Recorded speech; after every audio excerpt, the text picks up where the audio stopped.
Cabinet సమావేశం సుదీర్ఘంగా సాగుతోంది. ఎస్సీ వర్గీకరణ ముసాయిదా బిల్లుకు కేబినెట్ ఆమోదం తెలిపింది. ఈ నెల 12 నుంచి తెలంగాణ అసెంబ్లీ సమావేశాలు జరపాలని కేబినెట్ నిర్ణయం తీసుకుంది. 27 వరకు తెలంగాణ అసెంబ్లీ సమావేశాలు కొనసాగనున్నాయి. ఫ్యూచర్ సిటీ బోర్డుకు మంత్రివర్గం ఆమోదం తెలిపింది. నదీ జలాల అంశంపై ప్రత్యేక కమిటీ వేయాలని నిర్ణయం తీసుకున్నారు. ఉగాది నుంచి భూభారతి అమలు చేయాలని కేబినెట్ నిర్ణయం తీసుకుంది. కొత్తగా 10,950 విలేజ్ లెవెల్ ఆఫీసర్స్ పోస్టుల మంజూరుకు కేబినెట్ ఆమోదం తెలిపింది. కొత్త రెవెన్యూ డివిజన్లో కొత్త మండలాలకు 217 పోస్టులు మంజూరు చేయనున్నారు.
తెలంగాణ కేబినెట్ సమావేశం సుదీర్ఘంగా సాగుతుంది. ఎస్సీ వర్గీకరణ ముసాయిదా బిల్లుకు కేబినెట్ ఆమోదం తెలిపింది. ఈ నెల 12 నుంచి తెలంగాణ అసెంబ్లీ సమావేశాలు జరపాలని కేబినెట్ నిర్ణయం తీసుకుంది.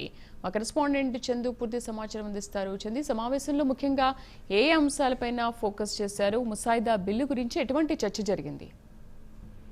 శ్రీదేవి, తెలంగాణ కేబినెట్ భేటీ సుదీర్ఘంగా కొనసాగుతుంది. మధ్యాహ్నం 3 గంటలకు ప్రారంభమైనటువంటి భేటీ ఇంకా కొనసాగుతుంది. ముఖ్యమంత్రి అధ్యక్షతన ముఖ్యంగా బడ్జెట్ సమావేశాల తేదీలు కూడా ఖరారు చేయనట్లు కూడా తెలుస్తోంది. ముఖ్యంగా బడ్జెట్ పైన కూడా చర్చిస్తున్నారు. దాదాపు 35 అంశాలతో కూడా ఎజెండా ఉంది. కులగణన, ఎస్సీ వర్గీకరణ, బీసీలకు 42% రిజర్వేషన్ల చట్టబద్ధతకు కూడా ఆమోదం తెలిపేటువంటి అవకాశం అయితే కనిపిస్తా ఉంది. ఇక మరోవైపు metro rail phase 2, regional ring road, Musi ప్రక్షాళన అంశాలపైన కూడా కేబినెట్ లో చర్చిస్తున్నారు. ముఖ్యంగా మరోవైపు future city development authority, Yadadri temple board, అదేవిధంగా హెచ్ఎండిఏ యాక్ట్, నూతన టూరిజం పాలసీ పైన కూడా చర్చిస్తున్నారు. మరోవైపు భూభారతి ధరణి స్థానంలో భూభారతి తీసుకొచ్చింది కాబట్టి భూభారతి మార్గదర్శకాలు, అదేవిధంగా ఎల్ఆర్ఎస్ మైనింగ్ యాక్ట్ పై కూడా ఇందులో చర్చ జరిగినట్టుగా తెలుస్తుంది. ముఖ్యంగా చూసినట్టయితే ఎస్సీ వర్గీకరణ పైనే ఇప్పటికే ఎస్సీ వర్గీకరణకు కేబినెట్ ఆమోదం తెలిపింది.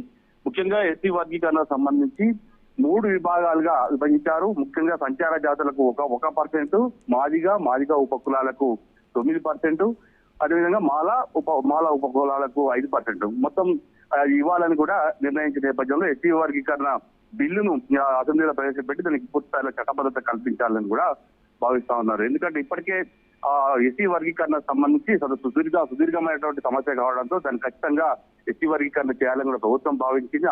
ఈ క్రమంలోనే షమీమ్ అఖ్తర్ నేతృత్వంలో ఏకసభ్య కమిటీని వేసింది. ఆ కమిటీ చాలా రోజుల పాటు అధ్యయనం చేసిన తర్వాత ఒక నివేదికను ముఖ్యమంత్రికి అదేవిధంగా ప్రభుత్వానికి అందించారు. కాబట్టి ఖచ్చితంగా ఎస్సీ వర్గీకరణ ఈ బడ్జెట్ సమావేశాల్లోనే ఎస్సీ వర్గీకరణ చట్టబద్ధత కల్పించాలని కూడా భావిస్తుంది. అదేవిధంగా బీసీ సంబంధించి 42% రిజర్వేషన్లు, విద్య, అదేవిధంగా ఎంప్లాయ్మెంట్ లో కల్పించాలని కూడా ప్రభుత్వం భావిస్తుంది. అందులో భాగంగానే ఈసారి అసెంబ్లీ సమావేశాల్లో బీసీ కులగణనకు కూడా చట్టబద్ధత కల్పించాలని ప్రభుత్వం భావిస్తున్నప్పుడు వీటిపైన ప్రధానంగా ఈ కేబినెట్ సమావేశంలో చర్చించినట్టుగా తెలుస్తోంది. ఇక మరోవైపు చూసినట్టయితే ఇందిరా మహిళా శక్తి అమలు, అదేవిధంగా మహిళా సాధికారత కోసం నూతన విధానానికి కూడా కేబినెట్ ఆమోదం తెలిసినట్టు తెలుస్తోంది. మరోవైపు తాగునీటి అవసరాలు, పెండింగ్ ప్రాజెక్టుల పైన కూడా సుదీర్ఘంగా ఇందులో చర్చ కొనసాగుతుంది. ఎందుకంటే ఇప్పటికే ఎస్ఎల్బీసీ సంబంధించినటువంటి సొరంగ మార్గంలో 8 మంది ఇప్పటికే చిక్కుకున్నారు.